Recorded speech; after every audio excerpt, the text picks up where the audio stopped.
In this video, we're going to cover some basic mixer settings.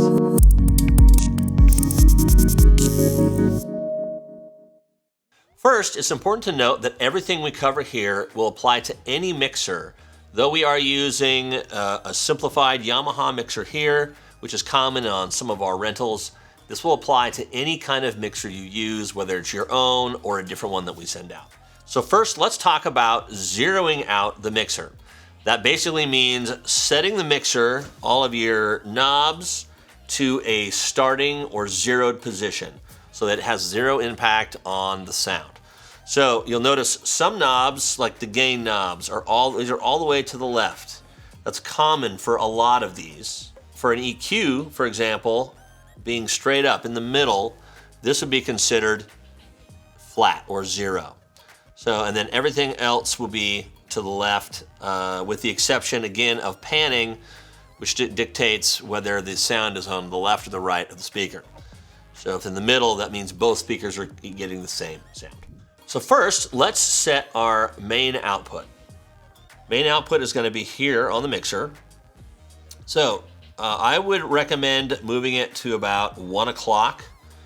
One thing to note, if you look on the mixer here, there is a little arrow standing for unity. Oftentimes, you might find yourself putting it at unity. This is a good rule of thumb for a good, clean setting. But you want to start out a little cautiously.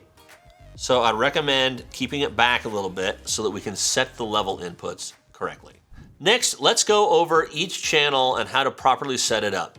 First, let's talk about mic input and line input. So mic input, just like it sounds, would be for a microphone. Line input would be appropriate for like a CD player, something that has like a louder output, typically using a 1/4 inch input. Some of the channels over here you'll see we do have some RCAs as well. Those also are line level input.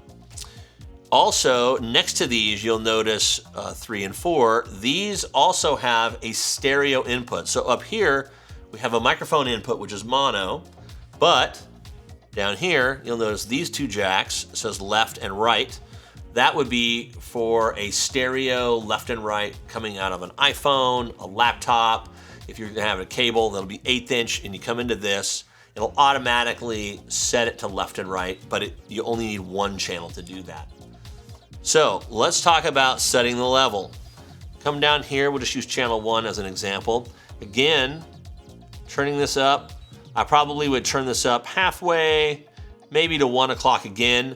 This is gonna give you a little bit of volume coming in. At this point, with this turned up and this turned up, you will have audio coming out of the outputs. You may not have enough volume, however, and that leads us to the gain setting.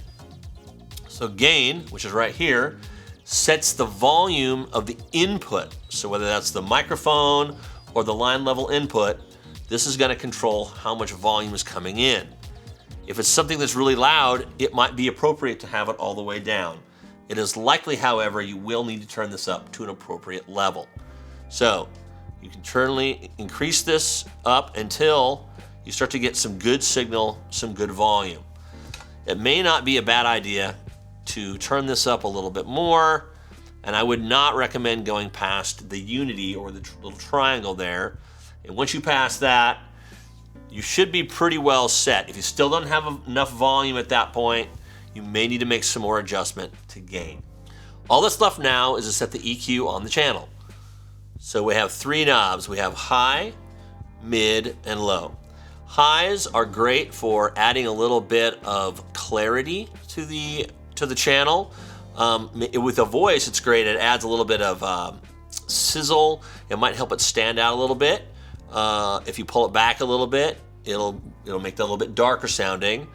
One thing I recommend when making any adjustments here is make subtle adjustments, not large adjustments. By turning this up too high, you can create feedback. By turning this back too low, it might make things muddy and hard to understand. Then we move to the mid-range. This is most commonly where people's voices live.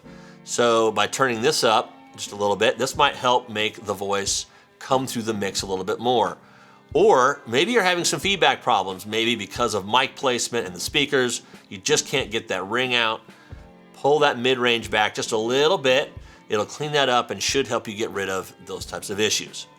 Lastly, we have the bass or low end. And this is good for turning up. Maybe you, again, maybe you're playing some music through the channel. You want it to be a little more fun and booming. Turn that up a little bit. That's not a problem.